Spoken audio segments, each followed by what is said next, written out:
성경 속에 여러 가지 이유로 이제 낙심하게 된 이들에게 다가오셔서 그들을 다시금 소생시켜 주셨던 성령 하나님을 살펴보면서 하나님의 영, 성령께서 어떻게 그런 상황 중에 이들을 다루셨고 또 소생시키셨는지를 보면서 함께 은혜를 받고자 합니다. 바라기는 오늘의 이 말씀을 나눌 때 우리 함께 그들의 자리에 가서 지치고 또 힘들고 낙심되고 또 자신감을 상실했던 그들의 자리에 우리 스스로도 함께 놓아 보도록 그렇게 하겠습니다. 그리고 성령께서 그들을 만지셨을 때 또 마치 그분의 손길이 그뿐만이 아니라 그들뿐만이 아니라 나도 만지는 것으로 우리 함께 바라고 참여하면서 우리 함께 소생케 되는 하시는 그 회복의 은혜를 함께 사모하고 또 구하는 시간이 되기를 간절히 소원합니다. 첫 번째 우리가 만날 인물은 선지자 엘리야입니다. 열왕기상 18장에는 엘리야와 바알의 그 거짓 선지자들과의 엄청난 영적 전쟁 이야기가 나옵니다. 우리가 너무나 잘 알고 있는 이야기죠. 엘리야가 온 백성을 갈멜산에 모아놓고 수백 대 1의 영적 전쟁을 벌입니다. 그러면서 외치기를 너희가 어느 때까지 둘 사이에서 머뭇머뭇하려느냐. 여호와 하나님이 참신이면 그를 쫓고 바알이 참신이면 그를 쫓으라. 그렇게 이야기하죠. 잠시 후에 엘리야의 제단에만 하나님의 불이 임하게 됩니다. 백성들이 일어나서 그 수백 명에 이르는 거짓 선지자들을 기손 시내가에서 참수시킵니다. 엘리야 그리고 그의 하나님의 멋지게 승리를 한 것이죠. 야, 그래. 이제 이스라엘은 바르게 서게 될 것이고 아합과 이스라엘 또한 회개하겠지. 엘리야는 물론 저와 여러분도 그렇게 기대하는 게 너무나도 당연한 것입니다. 그런데 문제가 생겨요. 엘리야 앞에 벌어진 상황은 이스라엘의 회개나 이스라엘의 종교개혁이 아니었습니다. 도리어 왕후 이세벨의 진노와 그 협박으로 다가옵니다. 내 반드시 너를 죽이고야 말겠다. 엄청난 협박이에요. 엘리야는 북이스라엘이었는데 그 영내를 벗어나야 하니까 나무로 또 나무로 이제 정신없이 도망을 쳐요. 결국 아무도 자신을 알아주지 못하는 그 광야로 나아가서 저 유명한 로뎀 나무 아래에서 쓰러집니다. 엄청난 자괴감, 그 자괴감 속에 하나님께 절규를 해요. 여호와여 넉넉하오니 지금 내 생명을 취하시옵소서. 그럼 무시무시한 영적인 침체가 저를 엄습한 거예요. 여러분 지금 저가 불가능력의 선지자 엘리야가 맞습니까? 분명 맞아요. 엘리야 맞습니다. 여러분 야고보서에 보면 엘리야는 우리와 성정이 같은 사람이로되라는 그런 표현이 나옵니다. 바로 이 모습 때문 아니겠는가? 너무너무 힘들어 실망하고 또 낙심해서 죽고 싶다는 거예요. 사실 저도 여러분도 중간중간 이런 비슷한 경험을 하기에 우리 충분히 그의 모습을 공감할 수가 있습니다. 저는 이 엘리야를 환경과 상황 때문에 영적 침체에 빠진 사람이라고 그렇게 부르도록 하겠습니다. 그 놀라운 하나님의 사람에게 어쩌다가 이런 일이 벌어졌을까? 성경의 기록은 우리들의 이 질문에 분명한 해답을 주고 있습니다. 19장 3절을 보면 그가 이 형편을 보고 일어나라고 되어 있어요. 이게 정답이죠. 그가 이 형편을 보고 일어나. 그게 문제였습니다. 갈멜산에서 분명히 승리했어요. 다시 백성들이 여호와께로 돌아올 거라고 그렇게 예상했습니다. 하지만 그렇지 않았습니다. 이스라엘은 쉽게 변하지 않았고 회심은커녕 더 큰 어려움을 만나게 된 거예요. 바로 그 순간 이 일어난 사건들, 형편들이 저로 하여금 실망케 하고 또 낙담케 해서 영적인 탈진의 자리에 내던져진 것입니다. 이만하면 족하니 내 생명을 치어옵소서. 여러분, 우리가 날마다 성령 충만해서 즐겁고 기쁘게 그렇게 믿음으로 살아가면 얼마나 좋겠어요. 그렇지 않습니까? 그런데 실상은 그러지 못하다는 겁니다. 이유는 참 많아요. 그 일 때문에, 그 사람 때문에 뭐 이래서 저래서 그 결과 우리들에게 일어나는 모든 일과 상황들이 우리를 낙심케 하곤 합니다. 혹시 예배하는 이 아침도 예외는 아닐 것 같습니다. 우리들 가운데 어떤 분은 하나님의 은혜 또 하나님의 사랑을 충분히 누리지 못한 채로 오늘 그 모습 그대로 여기 앉아 계신 분도 있을 수 있습니다. 우리는 종종 이 로뎀나무 아래 처하게 되는 그 상황들이 있어요. 하지만 여러분, 잊지 마시기 바랍니다. 우리에게는 그럼에도 불구하고 참 소망이 있습니다. 그 로뎀나무 아래 이야기가 끝이 아니라는 거예요. 오히려 그 순간은 그 로뎀나무 아래에서의 우리의 자리는 우리의 소망, 즉 우리를 소생시키시는 성령 하나님의 역사가 일어날 수 있는 시간과 자리라는 점을 꼭 기억하시기 바랍니다. 서서히 하나님이 로뎀나무 아래에 있는 엘리야를 다루십니다. 우선 그 종을 쉬게 해요. 야, 너 너무 달렸어. 야, 사랑하는 종아, 너 너무 힘들었어. 천사를 보내십니다. 먹을 것을 공급하셔요. 먹습니다. 또 자요. 잠시 후에 또 오셔서 어루만지십니다. 또 먹이고 재우셔요. 여러분, 저는 그 말씀을 읽다가 제 눈에 딱 들어오는 표현 하나를 주목을 합니다. 그것은 주께서 그 지친 종을 어떻게 하셨다? 어루만지셨다는 거예요. 이 표현. 여러분, 혹시 오늘 예배하는 여러분들 많이 지쳐 계시다면 그분께서 여러분의 육체와 심령을 동시에 어루만져 주시기를 주님의 이름으로 축원을 드립니다. 이 시간 성경 속 엘리야 옆에 가서 여러분 앉아보세요. 아니, 그 옆에 같이 누워보세요. 엘로이, 보고 계시는 하나님, 엘샤다이, 풍성하신 하나님, 그리고 엘로힘, 나를 창조하시고 나의 창조하셨고 나의 다음 인생길 모두를 아시고 가장 선한 길로 이끌고 계신 하나님이 나를 어루만져 주시는 것을 기대하시고 여러분 간구하시기 바랍니다. 여러분, 정말로요, 이 설교가 진행되는 동안에 여러분 마음속으로 기도하시길 원합니다. 하나님, 저도 만져주세요. 하나님, 저도 지쳤습니다. 저도 힘들어요. 그렇게 정말로 간구하시기 바랍니다. 하지만 그날 엘리야를 다시 소생시키시고 다시금 사명의 자리로 나아가게 한 것은 바로 하나님이신 성령 하나님의 임재 때문이었습니다. 따라해 주세요. 성령의 임재. 여러분, 저가 다시 힘을 얻습니다. 40주 40야를 행해서 드디어 하나님의 산 호렙에 이르러 동굴 속으로 들어갑니다. 그 다음에 급박한 상황들이 이루어지는데 어찌하여 내가 여기 있느냐라는 질문과 함께 하나님이 다가오셔요. 눈앞에 초자연적인 현상들이 막 펼쳐집니다. 지진이 일어나고 땅이 흔들리고 불이 막 임해요. 그리고는 그분의 세미한 음성이 들리며 새로운 사명을 주십니다. 여러분, 저는 이게 너무 감동이 돼요. 하나님께서 그곳에 있는 한 심령을 위해서 당신의 사랑하는 종을 위해서 모든 방법들을 다 사용하고 계십니다.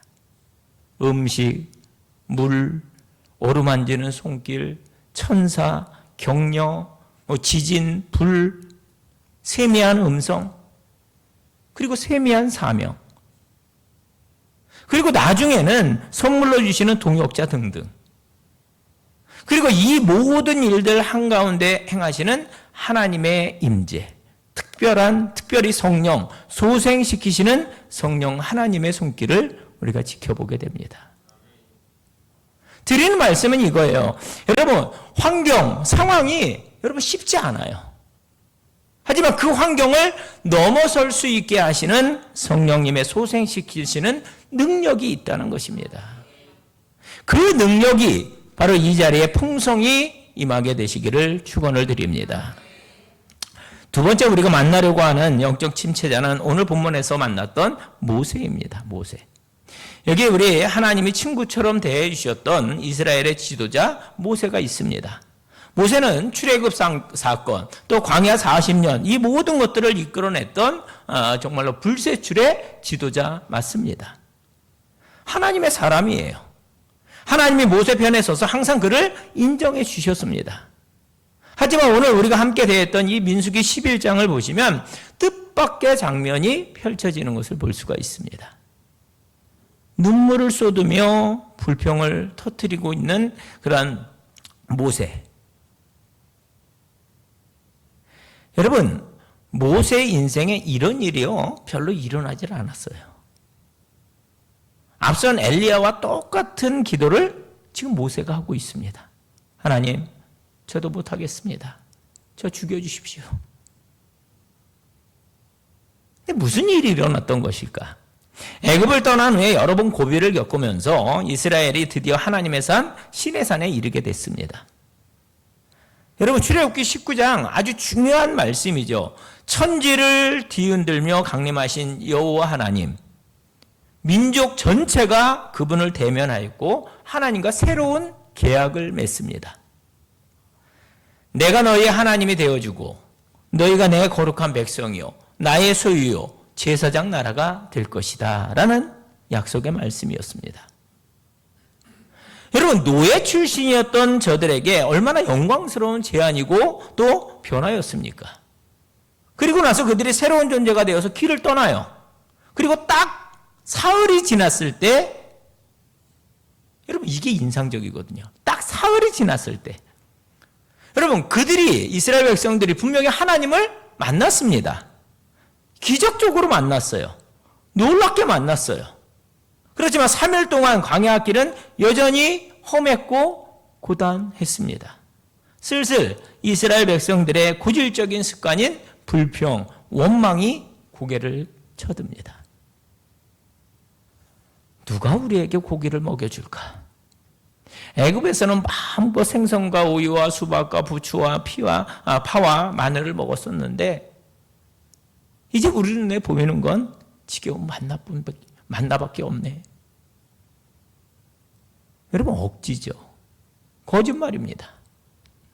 그래서 불평의 힘은 참 대단해요. 몇 명이 불평하기 시작하자 곧 여기저기서 원망으로 막 바뀝니다.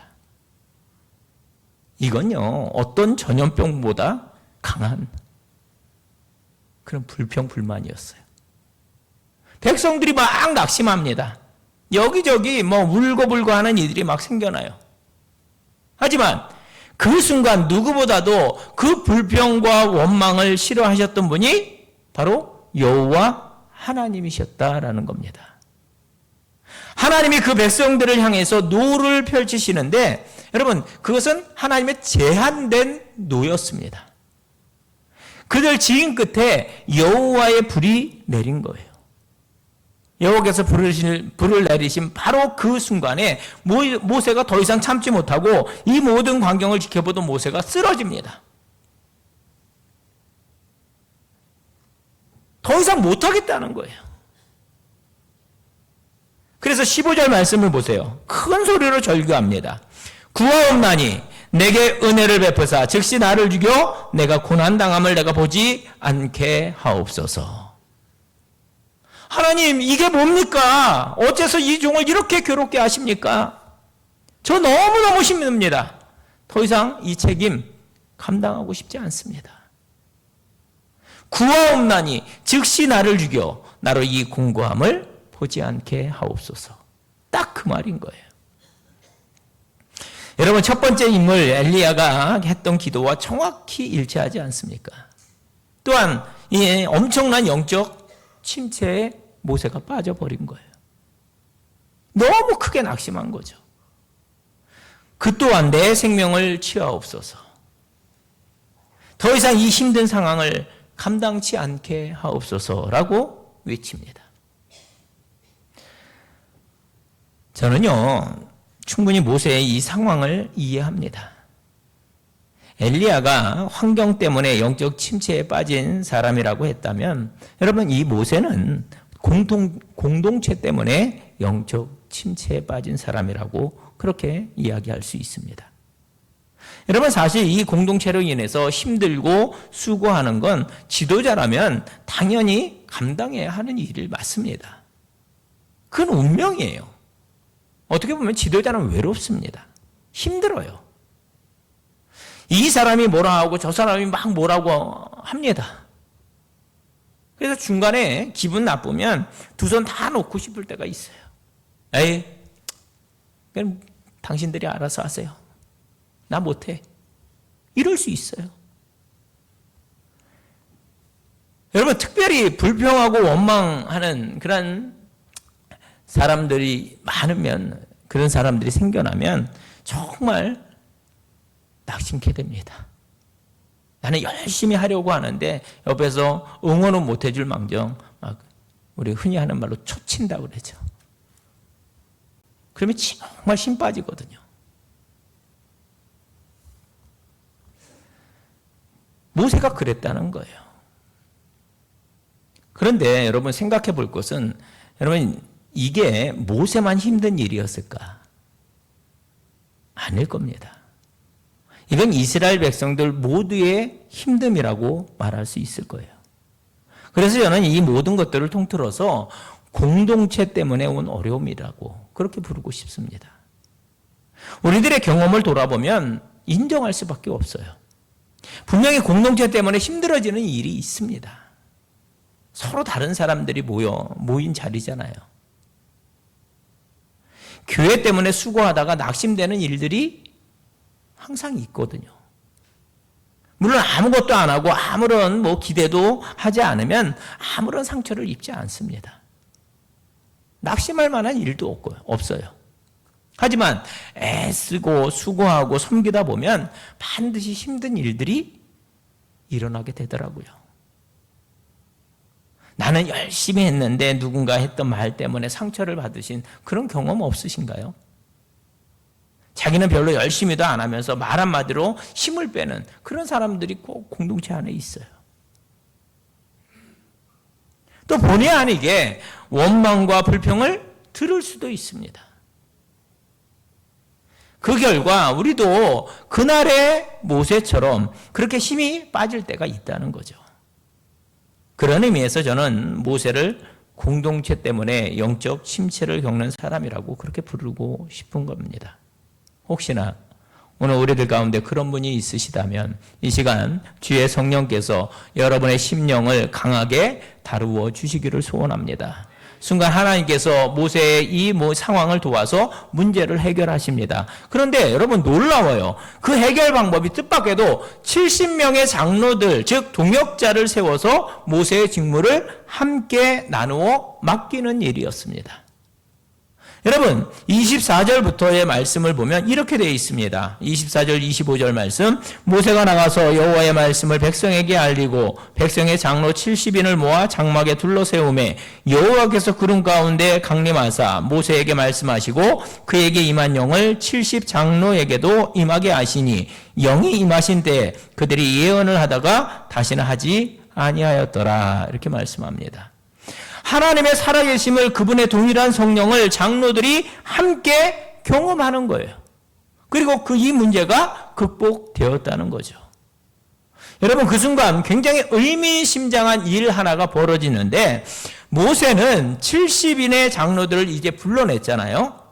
그리고 성령이 임했는데 그들 가운데 2명, 엘닷과 메닷, 이 두 사람이 모세의 말에 순종하지 않고 그냥 자기들의 집에 남아 있었다는 거예요. 여러 가지 이유가 있었겠죠. 하지만 분명한 사실은 그들이 모세의 명에 순종하지 않았다는 겁니다. 근데 이게요, 정 같으면 충분히 죽을 수도 있는 그러한 상황입니다. 그런데 놀랍게도 하나님은 그 진에 머물러 있던 그 2명의 장로들에게도 당신의 성령을 부어주셨고 그 결과 그들도 그곳에서 예언을 했다는 겁니다. 그 순간 여호수아가 나섭니다. 내 주 모세요, 그들을 말리소서. 그런데요, 그 순간 모세는 그러지 않았다는 겁니다. 그래서 저 유명한 고백이 나오는데 29절입니다. 29절. 우리 함께 말씀을 읽습니다. 시작. 모세가 그에게 이르되 내가 나를 두고 시기하느냐? 여호와께서 그의 영을 그의 모든 백성에게 주사 다 선지자 되게 하시기를 원하노라. 아멘. 여러분, 이게 무슨 뜻일까요? 모세는 여호와의 영이 자기에게만 임하는 것이 아니라 이 70인의 장로들에게만 임하는 것이 아니라 할 수만 있다면 모든 이스라엘 백성에게 임하게 되기를 바란다는 겁니다. 왜요? 그 성령의 임재가 어떤 길로 저들을 이끄시는지 모세가 알고 있었기 때문에. 심한 영적 침체에 빠져있던 그가 회복된 것은 주의 성령이 임했기 때문이라는 것을 그가 알았습니다. 성령의 임하심이 모든 이스라엘 백성들에게 임하면 그 성령님으로 인해서 이스라엘은 새로운 존재가 되어 위기를 극복하고 새로운 발걸음을 떼게 되는 겁니다. 여러분, 공동체에 문제가 있을 수 있어요. 교회에서 마음 상했던 기억이 우리에게 있을 수 있습니다. 누군가로부터 들었던 불평, 원망, 제게도 기억나는 부분이 있거든요. 저라고 없었겠어요? 우리들 안에 아물지 않은 그런 상처로 남아있는 것들이 있을 수 있습니다. 실제로 그 일 때문에 낙심하고 또 심한 영적인 침체에 빠지기도 해요.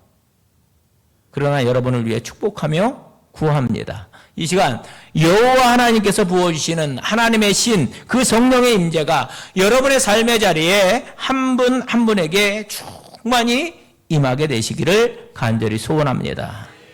여러분, 함께 우리가 구하겠습니다. 주님이 우리들의 인생은 물론이거니와 또 우리 교회 공동체 전체를 새롭게 회복시켜 주시고 새롭게 소생시켜 주실 것을 분명히 믿습니다. 자, 마지막 세 번째 인물은 성경 속에 하나님의 마음에 합한 자라고 불렸던 다윗입니다. 여러분, 우리는 저가 얼마나 큰 하나님의 사랑과 관심을 차지했는지를 잘 알고 있습니다. 모세에 관한 설교도 많이 했던 것 같아요. 여러분, 모세, 그는 어렸을 때부터 우리 하나님과 깊은 사랑에 빠졌어요. 사람은 외모를 보거니와 나 여호와는 중심을 보느니라. 다윗이죠. 자, 그에게 기름을 부었던 사무엘 선지자를 통해서 우리에게 주신 말씀. 사람은 외모를 보거니와 나 여호와는 중심을 보느니라. 이 말씀입니다. 그 다음에 골리앗 사건이 일어나죠. 그가 빠른 출세를 했다는 것을 우리 알아요. 그리고 나서 10년이라고 하는 광야의 은둔 생활을 우리 또 압니다. 하지만 결국 그분의 손에 붙들려 있었던 다윗은 하나님이 능하게 하시는 그 손길에 의해서 결국은 남쪽 그리고 7년 후에는 북쪽 이스라엘 전체를 다스리는 성군의 자리에 이르게 됩니다. 드디어 지금까지 고생했던 나의 인생에 하나님의 보상이 임하기 시작하는구나 하는 바로 그 순간이 온 것입니다. 사무엘하 12장이죠. 그런데 갑자기 하나님과 그 사이에, 그 진한 우정과 사랑 사이에 거짓이 끼어들어옵니다. 거짓. 그게 뭐예요? 죄의 문제예요. 죄의 문제.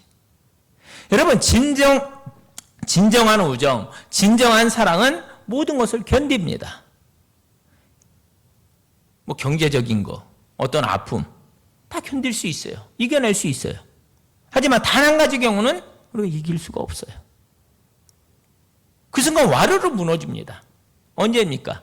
그 사이에 거짓이 끼어들 때. 다른 사람은 몰라도 나 자신은 압니다. 하나님과 나 사이에 문제가 생긴 거죠.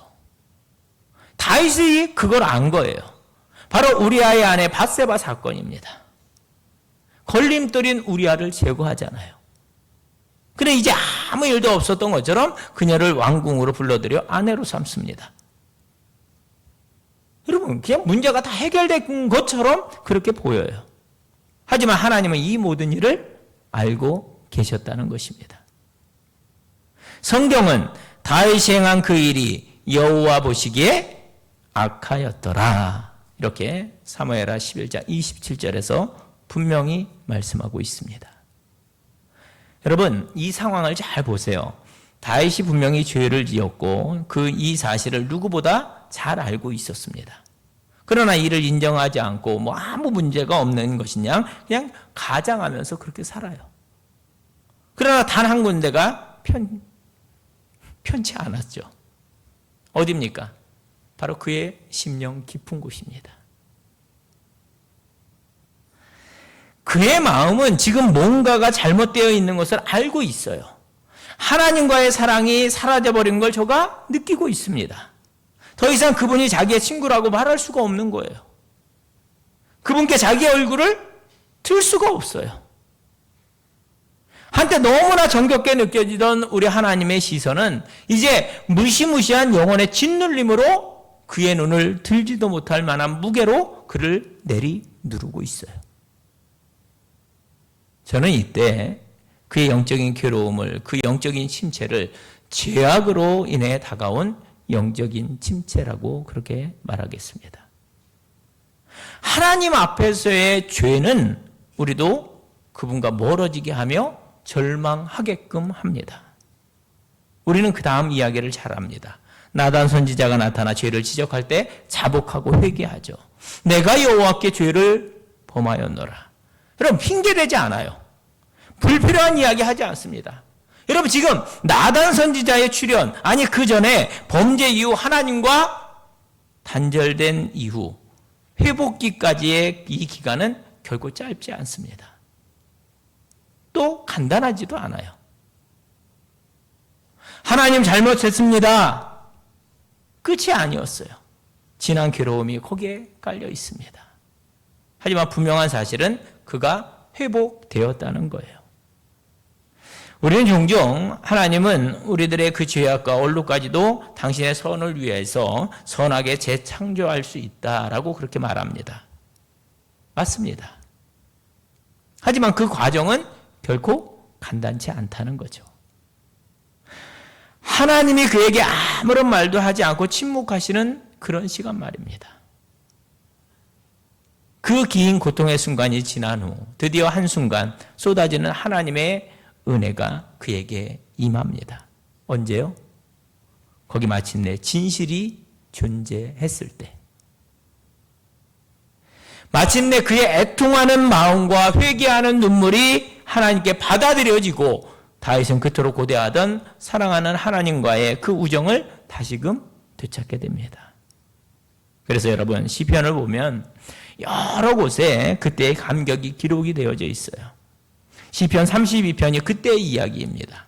한번 시편 32편 1절과 2절 말씀 보면 허물의 사함을 받고 자신의 죄가 가려진 자는 복이 있도다. 마음에 간사함이 없고 여호와께 정죄를 당하지 아니하는 자는 복이 있도다. 이렇게 말합니다. 이해가 되시나요? 동일한 상황 중에 나온 시편 51편도요. 큰 은혜가 됩니다. 여기에 보면 다윗의 시, 인도자를 따라 부르는 노래, 다윗이 밧세바와 동침한 후 선지자 나단이 그에게 왔을 때 그렇게 되어 있습니다. 여러분, 시편 51편을 펼쳐보세요. 그렇게 되어 있습니다. 그때 얘기를 하는 거예요. 그때 얘기. 그가 이렇게 기록합니다. 시편 51편 1절, 2절, 5절. 하나님이여, 주의 인자를 따라 내게 은혜를 베푸시며 주의 많은 긍휼을 따라 내 죄악을 지워주소서. 나의 죄악을 말갛게 씻으시며 나의 죄를 깨끗이 제하소서. 내가 죄악 중에 출생하였으며 어머니가 죄 중에 나를 잉태하였나이다.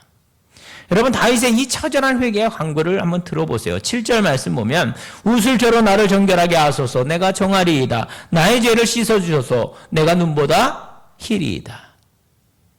여러분, 제가 왜 이 말씀을 드렸는지 아세요? 이 말씀입니다. 시편 51편 11절에 이런 말씀이 기록되어져 있습니다. 그때 제가 그 찬양을 하다가 그 당시 가지고 있던 근심 하나를 드러냅니다. 나를 주 앞에서 쫓아내지 마시며 주의 성령을 내게서 거두지 마소서. 여러분, 뭘 거두지 말라고 합니까? 주의 성령을 거두지 말아달라는 거예요. 왜요? 하나님의 영이 거두어졌을 때 그 느낌, 그 영적인 침체기를 아주 진하게 걷고 있을 때 경험했던 그 일을 다윗이 다시는 겪고 싶지 않다는 거예요. 나 그거 너무너무 싫습니다. 그 얘기를 하는 겁니다. 분명한 것은 긴 어둠의 그 터널을 지나서 주께서 다시금 그를 회복시키시며 당신의 영을 그에게 부어주셨다는 사실입니다.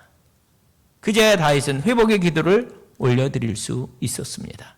12절, 19절 말씀 보면 주의 구원의 즐거움을 내게 회복시켜 주시고 자원하는 심령을 주사 나를 붙드소서.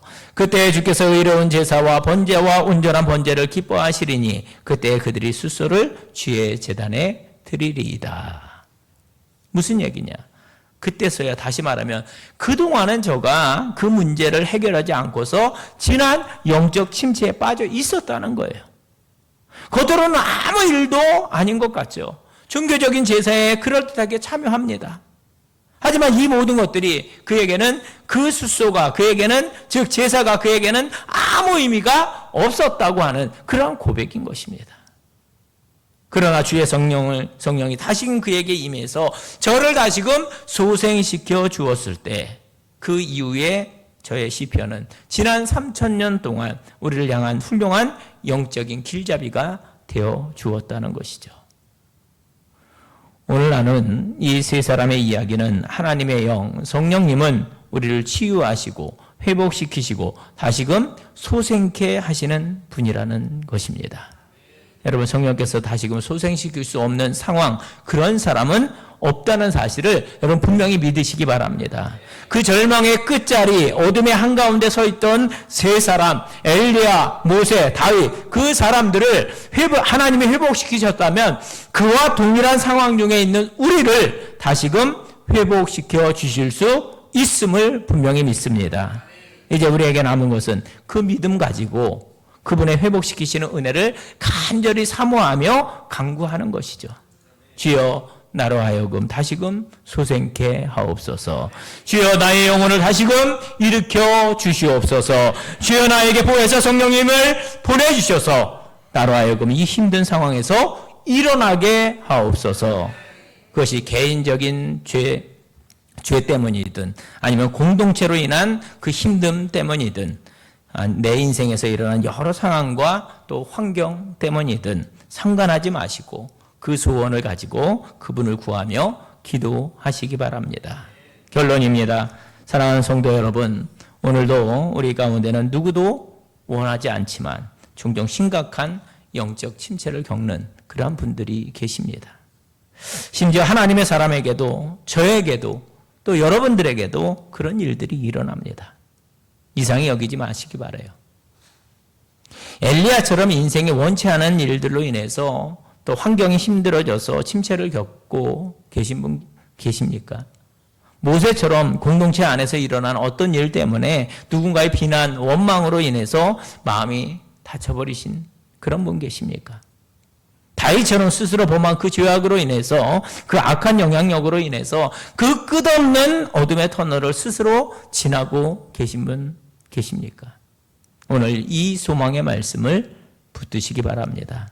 우리를 사랑하시는 하나님이 보혜사 성령님을 보내주셔서 우리를 회복해 하시고 이 영적인 침체에서 다시금 소생케 해주시기를 원하시는 분인 줄로 분명히 믿습니다.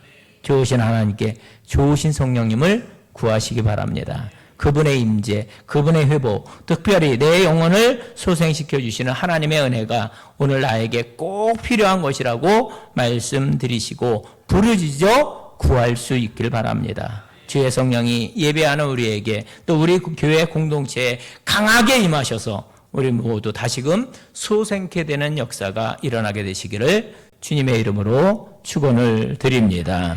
우리 이 시간 엘리야, 모세, 다윗이 침체에 빠졌을 때 성령께서 임재하셔서 회복시키신 것처럼 이 시간 이 예배 가운데 우리에게 나에게 성령이 임재하셔서 상한 심령 어루만져 주시고 회복시켜 주시고 다스려 주시길 소원하면서 우리 임재 함께 찬양하겠습니다.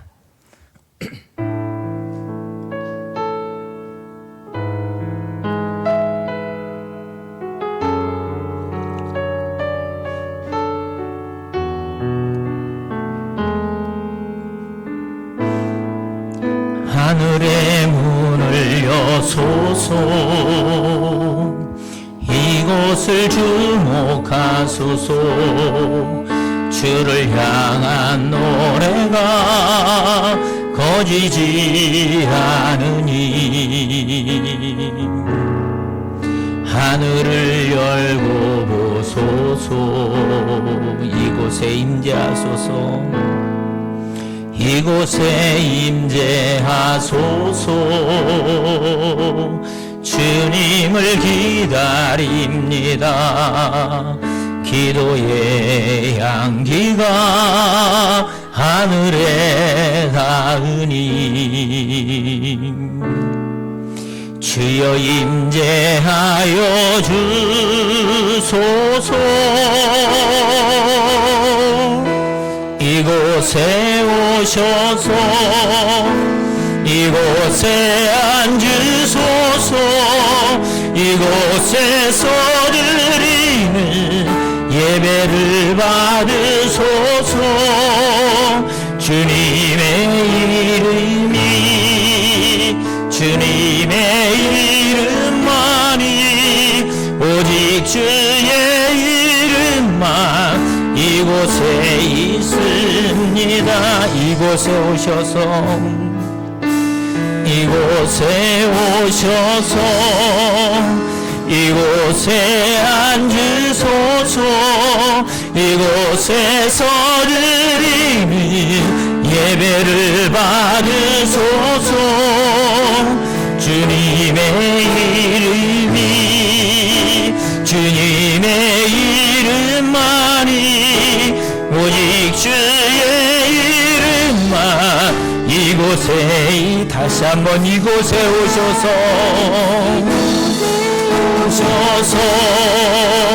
이곳에 앉으소서.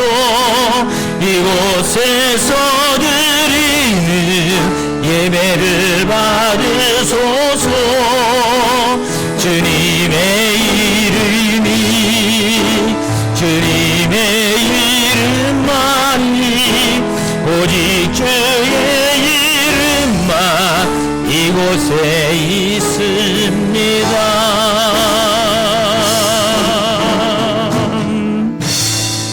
아멘. 사도신경으로 신앙 고백드립니다. 전능하사 천지를 만드신 하나님 아버지를 내가 믿사오며 그 외아들 우리 주 예수 그리스도를 믿사오니